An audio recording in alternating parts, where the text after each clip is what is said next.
Il existe 3 erreurs, 3 pièges dans lesquels nous tombons tous à un moment ou à un autre en tant que manager. C'est un piège! Sauf que ces erreurs peuvent avoir des conséquences très graves. Alors on en parle maintenant. Bonjour et bienvenue dans cette nouvelle brève.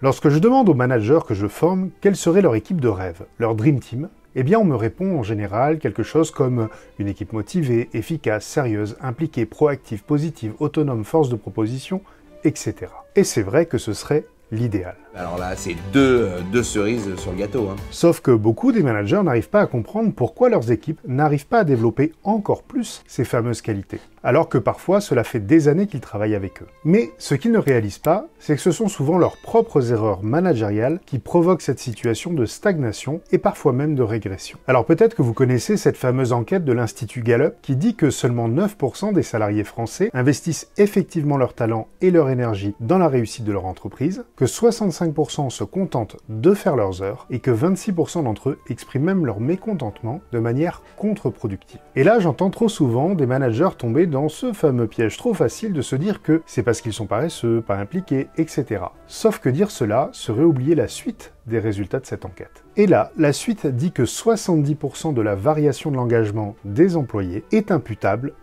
aux managers et que 50% des salariés ont quitté leur travail à un moment donné de leur carrière pour se libérer de leur manager. Donc oui, cette enquête montre avant tout que si les salariés sont désengagés, c'est à 70% à cause de leur manager. Oh non, non, non, non, hein! Assez, hein! Ça suffit! Bon, autant vous dire qu'en général, là, j'entends des mouches voler dans la salle.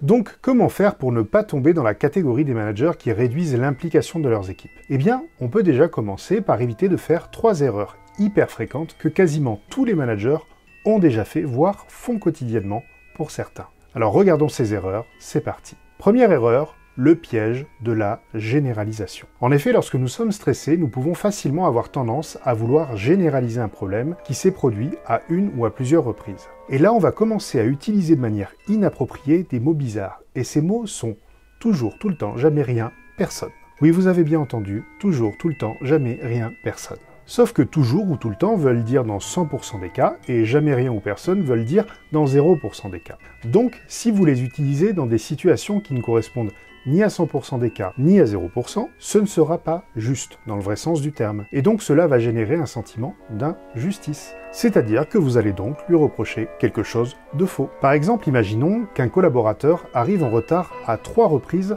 dans le mois, et que je tombe dans ce fameux piège de la généralisation. Eh bien, je pourrais lui dire quelque chose comme « Je ne sais pas ce qui t'arrive en ce moment, mais t'es tout le temps en retard. » Vous êtes en retard. Un magicien n'est jamais en retard. Frottant sa quai. Et là, c'est perdu.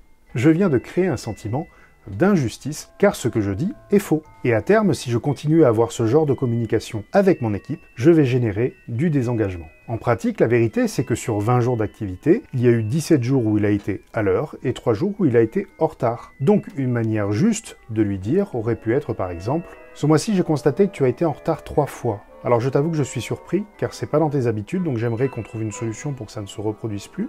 Peux-tu me dire s'il y a eu des raisons particulières à ces retards que tu souhaiterais peut-être me partager, et quelle solution proposes-tu pour corriger ce problème ?» Et là, vous allez peut-être découvrir qu'il y avait eu de réelles raisons dont vous n'étiez pas informé, mais l'idée c'est que, ainsi, vous allez pouvoir trouver une solution, et surtout votre collaborateur se sentira respecté et responsabilisé.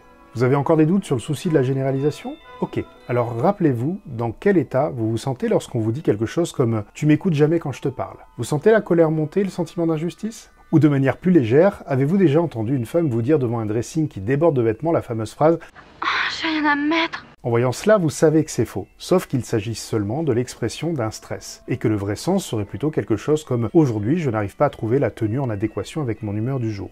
Je sais pas, j'hésite encore.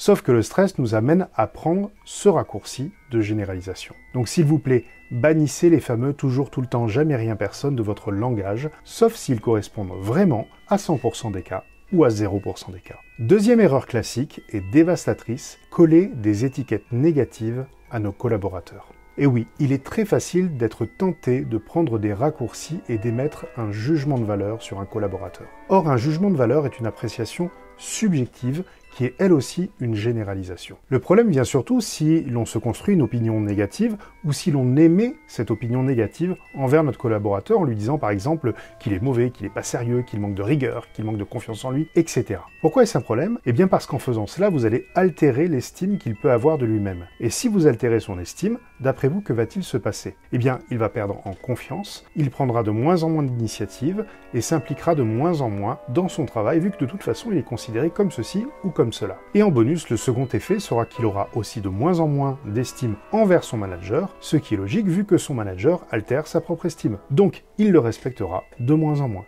En faisant cela, vous allez générer vous-même un cercle vicieux qui fait que votre collaborateur s'impliquera de moins en moins et vous respectera de moins en moins. Pas mal, non? Qu'est-ce que je vous ai donc fait pour que vous me parliez avec aussi peu de respect? Un des mécanismes qui se cache derrière ce processus est le fameux effet Pygmalion. Je vous avais fait une vidéo complète sur le sujet, alors je vous mets le lien, hop, juste ici. Et enfin, troisième erreur classique, apporter des solutions toutes faites. Et oui, quel est le meilleur moyen pour que nos collaborateurs deviennent autonomes, proactifs et force de proposition? Eh bien, il suffit de leur demander d'être en recherche constante de solutions afin qu'ils gagnent en confiance et prennent le réflexe de chercher des solutions par eux-mêmes. Et pourtant, que font beaucoup de managers lorsqu'un collaborateur arrive avec un problème? Au mieux, ils leur disent quoi faire, et au pire, ils récupèrent le problème pour le gérer eux-mêmes. Et là, c'est game over. En effet, dites-vous qu'une mauvaise solution qui vient d'un collaborateur sera toujours meilleure qu'une bonne solution qui vient de son manager.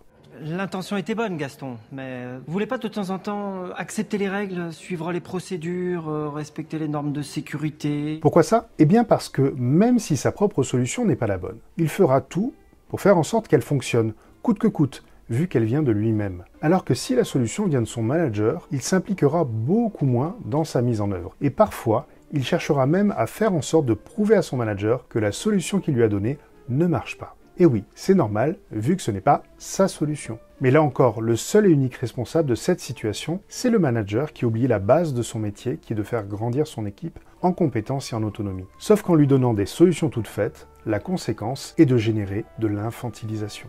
Donc voilà les amis, généralisation, étiquette et solutions toutes faites sont des pièges dans lesquels tous les managers tombent à un moment ou à un autre. Mais si vous trouvez que vos équipes ne sont pas suffisamment autonomes et impliquées, il y a de fortes chances qu'une ou plusieurs de ces erreurs se soient glissées dans votre manière de manager. Donc prenez de la hauteur, observez-vous en train de faire et corrigez vite votre posture et vous verrez de magnifiques choses se réaliser. Alors si vous m'aidez et qu'on se donne tous à fond, je dis qu'on peut refaire clignoter toutes ces petites lumières. Je vous dis donc à la semaine prochaine pour une nouvelle vidéo.